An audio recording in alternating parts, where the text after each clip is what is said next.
अस्सलाम वालेकुम। आज हम पढ़ने लगे हैं एड्रिनल ग्लैंड। मैंने आपको पहले पढ़ाया था थायराइड ग्लैंड, उसके सारे के सारे आपको सिनेरियोज भी करवा दिए थे, तो वो आपको कंफर्म वाला सारा कुछ हो गया है। अच्छा, अब ये है कि एक और टॉपिक है आपका पैराथायराइड ग्लैंड वाला, तो वो आपने जस्ट रीड कर लिया। उसमें मे बी कोई MCQs आ जाए तो आ जाए, ऐसी कुछ होने का कोई चांसेस नहीं है। और इसके अलावा उसमें सिर्फ और सिर्फ आपने पढ़ना है कि हाइपरपैराथायराइडिज्म की कॉजेज प्राइमरी सेकेंडरी क्या होती हैं और उसकी क्लिनिकल सिम्टम्स देख लेनी है, और जो हाइपरपैराथायराइडिज्म है उसकी क्लिनिकल सिम्टम्स बताते हैं, क्योंकि वो इतना इंपॉर्टेंट नहीं है तो मैंने इसलिए वो नहीं करवाया। अब एड्रिनल ग्लैंड की बात करें तो आपको पता है कि एड्रिनल ग्लैंड जो है सिर्फ हम नॉर्थ में बात करें सिर्फ और सिर्फ, तो ये जो होता है किडनी के ऊपर होते हैं और दो होते हैं, ठीक है। ये किडनी है सपोज करें, तो इसके ऊपर जो होती हैं वो इस तरह से थायराइड ग्लैंड लाई करता है ट्रायंगुलर शेप के, इधर भी होता है इधर भी होता है, ठीक है। अब जो एड्रिनल ग्लैंड होते हैं इसकी जो होती हैं वो दो पार्ट्स होते हैं, आपको पता है। इसका एक होता है बाहर वाला पार्ट जिसे हम कहते हैं कॉर्टेक्स, ठीक है, ये कॉर्टेक्स हो गया, और अंदर वाला पार्ट होता है हम कहते हैं मेडुला कहते हैं, ठीक है। ये हम मेडुला बना लेते हैं और ये कॉर्टेक्स कह देते हैं। कॉर्टेक्स के फर्दर जो होते हैं वो उन्होंने 3 पार्ट्स किए हुए थे, ठीक है, तो आपको याद होंगे 3 पार्ट्स, हम ये पढ़ेंगे आगे। तो सपोज करें कि ये आपका जो है वो एड्रिनल ग्लैंड है ऐसे, ठीक है, और ये जो है ना इसका बाहर वाली सबसे बाहर वाली कवरिंग होती है, इसका कैप्सूल होता है, ठीक है। सपोज करें कैप्सूल है, कैप्सूल के अंदर जो है ना एक पार्ट होता है, फिर उसके बाद इसका एक जो है ना सेकंड पार्ट होता है, ये वाला सेकंड जोन कहते हैं इसको, ठीक है, ये हो गया। और एक थर्ड होता है जिसे हम कहते हैं, बताती हूँ मैं आपको, और एक जो है ना अंदर मेडुला होता है। तो ये आपका जो पार्ट है ये वाला, ये है मेडुला, ठीक है, और ये आपका सारा का सारा कॉर्टेक्स है। तो जो मेडुला होता है, ठीक है, वो किससे बना होता है, वो बना होता है क्रोमाफिन सेल से, ठीक है। और क्रोमाफिन सेल्स जो होते हैं वो क्या स्क्रीट करते हैं, वो स्क्रीट करते हैं कैटेकोलअमीन्स, ठीक है। कैटेकोलअमीन्स जो होते हैं उसमें कौन सा मेनली होता है, एड्रेनालिन जो होता है मेनली जो होता है वो ये रिलीज करते हैं, ठीक है। ये हमारा एक अलग सी चीज़ हो गई है। इसका सिर्फ और सिर्फ एक ट्यूमर है जो कि हमने करना है, ठीक है, इसके अलावा कुछ नहीं करना। हम बात करते हैं एड्रेनल कॉर्टेक्स की, तो ये बहुत इंपॉर्टेंट है। इसके 3 जोन होते हैं। सबसे पहले तो कैप्सूल निकाल देते हैं। सबसे पहले 3 जोन होते हैं। 3 जोन में सबसे पहला जो जोन होता है वो होता है जोना ग्लैमेरुलोसा, ठीक है, जोना ग्लूमेरुलोसा, ठीक है, ये हो गया। सेकंड जो होता है जो कि बहुत 75% तकरीबन ये वाला होता है, ठीक है, ये वाला पार्ट जो मैंने बनाया है ऑरेंज से, ये वाला पार्ट मैक्सिमम होता है, इसे हम कहते हैं जोना फैसिकुलोटा, ठीक है। यहाँ पर पढ़ के हैं, मैं थोड़ा रिवाइज करवा देती हूँ। और थर्ड आपका एक थीम सा पार्ट हो जिसे कहते हैं जोना रेटिकुलरिस, ठीक है। अब जिसमें कौन कौन से जो है ना हार्मोन स्क्रीट होते हैं, ये इंपॉर्टेंट बात है। जोना ग्लैमेरुलोसा जो होता है इसमें स्क्रीट करता है ये आपके मिनरलोकॉर्टिकॉइड, ठीक है। मिनरलोकॉर्टिकॉइड जो होते हैं, कौन सी मिनरलोकॉर्टिकॉइड, आपके एल्डोस्टेरोन वगैरह जो होते हैं वो ये स्क्रीट करते हैं, तो ये बहुत इंपॉर्टेंट बात है इसकी। पढ़ेंगे हाइपर एड्रेनलिज्म और हाइपो एड्रेनलिज्म, ठीक है, वो सब कुछ इसमें पढ़ेंगे। सो आपने जोना ग्लोमेरुलोसा में जो क्या स्क्रीट होता है, एल्डोस्टेरोन या मिनरलोकॉर्टिकॉइड। जोना फैसिकुलेटा की अगर हम बात करें तो यहाँ पे क्या स्क्रीशन प्रोड्यूस करता है, ये प्रोड्यूस होता है ग्लूकोकॉर्टिकॉइड। ग्लूकोकॉर्टिकॉइड बहुत इंपॉर्टेंट स्क्रीशन होती है हमारी बॉडी की। उसमें कौन सी मेनली कौन सी आती है, वो आती है कॉर्टिसोल, ठीक है। हमारा मेन जो चीज़ है इसके अंदर कॉर्टिसोल, ये स्क्रीट होता है इसके अंदर। जोना रेटिकुलर की बात करें तो यहाँ पे क्या स्क्रीट होता है, ये स्क्रीट करता है sex steroids hormone, sex steroids, ठीक है। और ये मेनली इसमें कौन कौन से होते हैं, इसमें होते हैं आपके जो एंड्रोजन्स वगैरह हो गए, ठीक है, एस्ट्रोजन वगैरह हो गया, तो ये दोनों स्क्रीट करते हैं। अच्छा जी, ये हमारी एनाटॉमी हो गई, इसकी जस्ट एनाटॉमी। अब हम बात करेंगे डिजीज कौन सी होती हैं। इनके 2 पार्ट कर लें, एक है एड्रिनल कॉर्टेक्स, ठीक है, और दूसरा पार्ट है आपका एड्रिनल मेडुला, ठीक है। अब मैंने बताया आपको कि एड्रिनल मेडुला का सिर्फ और सिर्फ एक चीज़ पढ़नी है हमने, वो भी इसका ट्यूमर है, और ट्यूमर का नाम किया है जिसे हम कहते हैं फियोक्रोमोसाइटोमा। फियोक्रोमोसाइटोमा जो है ना वो MCQs के लिए भी इंपॉर्टेंट है, और इसके अलावा OSP के लिए भी आ सकता है, और SCQs के लिए भी आ सकता है, लेकिन बहुत ज़्यादा SCQs के लिए इंपॉर्टेंट नहीं है। हम बात करते हैं कि एड्रिनल कॉर्टेक्स से हमने क्या क्या पढ़ना है, तो सारी चीज़ें इसी की ही पढ़नी है, इसमें बहुत ज़्यादा SCQs वगैरह आते होते हैं। अब अच्छा, जैसे हमने पढ़ा था थायराइड के अंदर कि उसका हाइपर था, हाइपो था, इसी तरह से इसका भी हाइपर भी होगा, ठीक है, कि इसकी हाइपर फंक्शनिंग हो जाए, और इसका हाइपो फंक्शनिंग भी होगा, ठीक है। अगर हम बात करें इसकी हाइपर फंक्शनिंग, ठीक है, अब हाइपर फंक्शनिंग की बात कर रहे हैं हम as a whole adrenal cortex की। तो एड्रिनल कॉर्टेक्स में कौन कौन सी चीज़ें आती हैं, 2 मेनली आएंगे ना, मतलब 3 आती हैं मेनली। कौन कौन सी, कि वो कॉर्टिसोल भी रिलीज कर रहा है, उसका जोना फैसिकुलोटा, ठीक है। इसके अलावा जो जोना ग्लैमेरुलोसा है उसका वो स्क्रीट कर रहा है एल्डोस्टेरोन मिनरलोकॉर्टिकॉइड, इसका ज़्यादा भी हो सकता है, ठीक है, हाइपर। इसकी हाइपर फंक्शनिंग भी हो सकती है, इन सेल्स की भी हो सकती है हाइपर फंक्शनिंग, इन सेल्स की हाइपर फंक्शनिंग हो सकती है, और इनकी भी हो सकती है, ठीक है, इन सब की हाइपर फंक्शनिंग हो सकती है ना। तो इसी वजह से हमने इसको 3 में फर्दर डिवाइड करना है।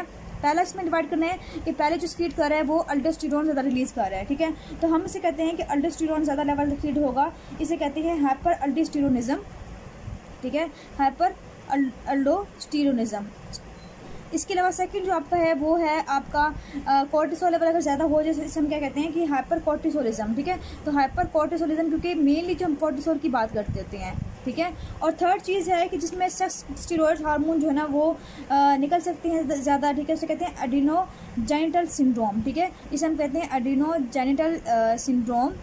इसमें क्या होता है कि इसमें सिर्फ और सिर्फ आपने ना इसको रीड करना होता है, इसमें कुछ खास नहीं आता होता इसके अंदर, ठीक है। लेकिन जो क्वेश्चन आते होते हैं वो इसके अंदर और इसके अंदर आते होते हैं, ठीक है। इन दोनों के अंदर इंपॉर्टेंट है ये दोनों, ठीक है। तो हमने इन दोनों का डिटेल से सब कुछ इसका करना है। अगर हम बात करें हाइपर फंक्शन की बात करें कि हाइपर फंक्शन कौन कौन से आती हैं, तो आपको पता है कि इसमें इनसफिशिएंसी हो जाएगी ग्लैंड की। अब ग्लैंड की इनसफिशिएंसी हो जाएगी तो वो ये नहीं कहते कि भी ये जो है ना वो अल्डोस्टेरोन कम हो गया या फिर कोर्टिसोल कम हो गया, इस तरह से हम बात नहीं करेंगे। इसकी हम एज अ होल बात करेंगे। एज अ होल कैसे बात करेंगे, हम कहेंगे एड्रेनो कोर्टिकल इनसफिशिएंसी, ठीक है। एड्रेनल जो कॉर्टेक्स है उसकी पूरी की पूरी इनसफिशिएंसी हो जाए, मीन सारा ख़राब हो जाए, तो क्या क्या हो जाएंगे, ज़ाहिर सी बात है कोर्टिसोल लेवल कम हो जाएगा, अल्डोस्टेरोन लेवल भी कम हो जाएगा। तो उसको हमने एज अ कंबाइंड पढ़ना है, और इसको जो है ना हमने अलग अलग करके पढ़ना है, ठीक है। ये इतने इंपॉर्टेंट नहीं है और ये हम दोनों बहुत इंपॉर्टेंट है। अच्छा, पहली बात ये कि ये हमारी क्लासिफिकेशन अगर हम करें तो ये बहुत बड़ी बनती है ना, लेकिन ये छोटी सी है। तो हम क्या करते हैं कि पहले हमने इसको कर लेते हैं, इसको तो निकालें मेडुला को, फिर हमारे जो है ना कॉर्टेक्स बच जाएगा। फियोक्रोमोसाइटोमा क्या होता है, मैंने पहले बता चुकी हूँ आपको कि जो मेडुला होता है एड्रेनल मेडुला, वहाँ पे क्या होते हैं क्रोमाफिन सेल्स होते हैं। क्रोमाफिन सेल्स का अगर कोई ट्यूमर हो जाए, ठीक है, ये ट्यूमर क्या करता है, स्पीड करता है, इंक्रीज करवा देता है किसकी, एपिनेफ्रिन की। मीन जितने भी कैटेकोलामीन्स होते हैं वो बढ़ जाते हैं। जब कैटेकोलामीन्स बढ़ जाएंगे तो बॉडी में जाके वो रिएक्शन प्रोड्यूस करेंगे, मीन हर एक चीज़ की एक्टिविटी बढ़ा देंगे। मेनली जो हार्ट प्रॉब्लम होती हैं वो बहुत ज़्यादा होती हैं इसमें, क्योंकि इसमें एपिनेफ्रिन बहुत ज़्यादा रिलीज़ हो रही है, एड्रेनालिन रिलीज़ हो रही है। उसकी वजह से क्या होता है कि हार्ट पे इफेक्ट होता है और हार्ट की जो है ना स्टिमुलेशन वगैरह वो बढ़ जाती है और पेशेंट को बहुत ज़्यादा शदीद किस्म का जो है हाइपरटेंशन होता है वो भी अचानक से हो जाता है। जब एपिनेफ्रिन बहुत ज़्यादा हो जाएगी बॉडी के अंदर तो क्या करेगी, जाके एक्ट करेगी अल्फा रिसेप्टर्स के ऊपर, अल्फा 1 मेनली के ऊपर, ठीक है। जाके जो वेसल्स होती हैं उनको क्या करेगा, कॉन्ट्रैक्ट करवा देगा। जब उनकी बहुत ज़्यादा कॉन्ट्रैक्शन हो जाएगी पूरी की पूरी बॉडी के अंदर, इसके अलावा रीनल भी रिलीज करता है। ये कॉन्ट्रैक्शन होने की वजह से जो जितने भी वेसल्स होंगी वो जो है नैरो हो जाएंगे। नैरो होने की वजह से उनका बीपी इतना ज़्यादा बढ़ जाएगा, हाइपरटेंशन बहुत शदीद वाला ज़्यादा हो जाएगा। और साथ साथ इसके साथ ही ना कार्डियक की स्टिमुलेशन भी बहुत ज़्यादा होगी, उसकी कंट्रैक्टिबिलिटी ज़्यादा हो जाएगी, तो उसमें पाल्पिटेशन और टैकीकार्डिया वगैरह बहुत ज़्यादा डेवलप होगा, सही है। इसके अलावा ये स्टमक भी इफेक्ट कर सकता है। स्टमक को अगर स्टिमुलेशन बढ़ा देगा तो वॉमिटिंग वगैरह, नोज़ वगैरह उसमें भी होगा, ठीक है। आपको समझ आ गई होगी क्रोमाफिन सेल्स क्या क्या करवा सकता है, ठीक है, और कौन कौन सी चीज़ें इस क्रिएट करता है। अच्छा, अब ये है कि इसमें लिखा हुआ रूल ऑफ 10। रूल ऑफ 10 क्या चीज़ होती है कि वो कहते हैं कि एक रूल बन गया इसका कि इसमें ना 10% जो होती हैं वो होते हैं एक्स्ट्रा एड्रेनल जो होते हैं ट्यूमर होते हैं। इसका मतलब ये है कि एक तो फियोक्रोमोसाइटोमा जो है ना वो मेनली तो हमारा हो गया एड्रेनल ग्लैंड का, लेकिन एड्रेनल ग्लैंड के अलावा भी कुछ ऐसे बॉडी में टिश्यूज होती हैं जहाँ पे ये जाके एक्ट करता है, ठीक है, वहाँ पे उनके इफेक्ट करता है। उन्हें कहते हैं पैरागैंग्लियोमास वगैरह, मतलब उनमें जाके इफेक्ट करता है और उनको उनमें भी ये सिक्रेशन प्रोड्यूस करता है। इसके अलावा 10% जो होते हैं वो क्या होते हैं, वो कहते हैं कि ये बायलैटरल होते हैं। मेन 10% बायलैटरल होते हैं, दोनों जो है ना एड्रेनल मेडुलोन में होगा, और 90% जो होते हैं वो यूनिलैटरल हो सकते हैं। अच्छा, उसके बाद हम बात करते हैं 10% जो होते हैं ये, इनमें जो ट्यूमर है जितने भी फियोक्रोमोसाइटोमा वाले ये ठीक है, इसमें 10% क्या होते हैं मैलिग्नेंट में जा सकते हैं। अच्छा, ये अगर बेशक बिनाइन भी है लेकिन फिर भी ये बहुत ज़्यादा डेंजरस है क्योंकि इसकी सिक्रेशन बहुत ज़्यादा होती है, ठीक है। इसमें से 10% जो होता है मैलिग्नेंट की तरफ जा सकते हैं, ठीक है।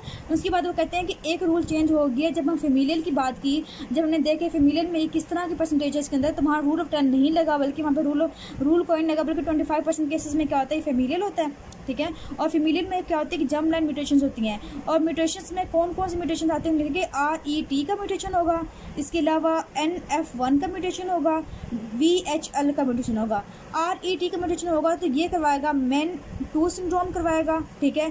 NF1 होगा तो न्यूरोफाइब्रोमाटोसिस करवाएगा ये, ठीक है। और VHL होगा तो ये VHL होगा अगर तो ये करवाएगा वॉन हिप्पल-लिंडोस डिजीज करवाएगा, ठीक है, वॉन हिंडल डिजीज़ करवाएगा, ठीक है। ये इसमें करवाना है। सो आपने इसको याद रख लेना है, बाकी बेशक आप ना करें, कुछ और भी लिखे में बहुत इंपॉर्टेंट नहीं है। अच्छा, हम पहले बात करते हैं इसके क्लिनिकल फीचर्स की, बहुत इंपॉर्टेंट है, फिर हम करेंगे इसके आगे जो भी है इसकी मॉर्फोलॉजी वगैरह। अब इसके ना जो क्लिनिकल फीचर्स है ना वो बहुत इंपॉर्टेंट है। होता ये है कि मैंने पहले बताया था, सबसे पहले क्या होगी, हाइपरटेंशन बहुत ज़्यादा होगी। अच्छा, इसको याद रखने का तरीका ये है कि आपने 5 पीस करने हैं इसके अंदर। पहले हम ये कर लेते हैं 5 पीस क्या होती है। एक तो हो गया जो है ना पी से प्रेशर, ठीक है, तो हाइपरटेंशन को हमने कह दिया प्रेशर हो गया, ठीक है। सेकंड जो होती है ना वो होती है पर्सपायरेशन, मीन बहुत स्वेटिंग होती है। थर्ड की हम बात करें तो पेलर हो जाती है, ठीक है, स्किन बहुत पेलर हो जाती है। इसके बाद पेन होती है, पेन मतलब हेडेक होती है बहुत ज़्यादा पेशेंट को, क्योंकि वैसे जो कॉन्स्ट्रिक्ट हुई पड़ी हैं। इसके अलावा जो है ना पी से पाल्पिटेशन होती है, क्योंकि पाल्पिटेशन से याद रखना है कि इसमें हार्ट की प्रॉब्लम बहुत ज़्यादा आती है, टैकीकार्डिया होगी, पाल्पिटेशन वगैरह, और कंट्रैक्टिबिलिटी बढ़ जाएगी, तो इसमें सारे जो है ना हार्ट की प्रॉब्लम्स आएंगे, हार्ट फेल भी हो सकता है इसके अंदर इवन, ठीक है। अच्छा, अब इसके अलावा मैं वैसे अगर बात करूँ जनरल की कौन कौन सी प्रॉब्लम्स आ सकती हैं, तो इसमें मतलब अपनी ये पीस याद रख लेने, इससे आपको ना सारी जो क्लिनिकल फीचर्स हैं वो वैसे याद रहेंगे। अब उन्होंने लिखा हुआ है कि इसमें ना इसके अलावा एपिनेफ्रिन के अलावा ACTH, ठीक है, और सेकंड लिखा हुआ है सोमैटोस्टेटिन, ये भी रिलीज होते हैं इसके साथ, ठीक है। ये बात याद रखनी।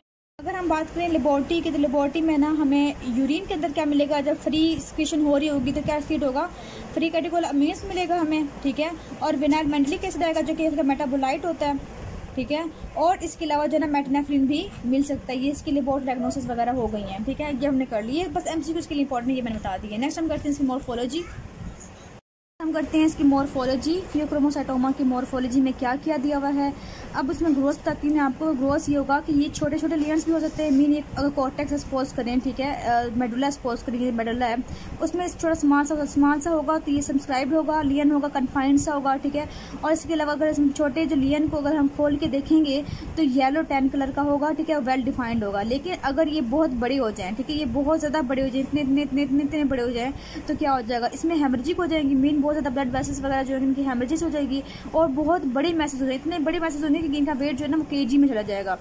सिस्टिकली डायलेटेड होंगे, मीन इतने बड़े हैं तो इनमें सिस्ट होंगे, ठीक है, नेक्रोसिस होगी, हेमरेजेस होंगे, ठीक है, ये सब कुछ अगर मिलेगा तब अगर बड़े हो गए तो बस ये याद रखना है आपने।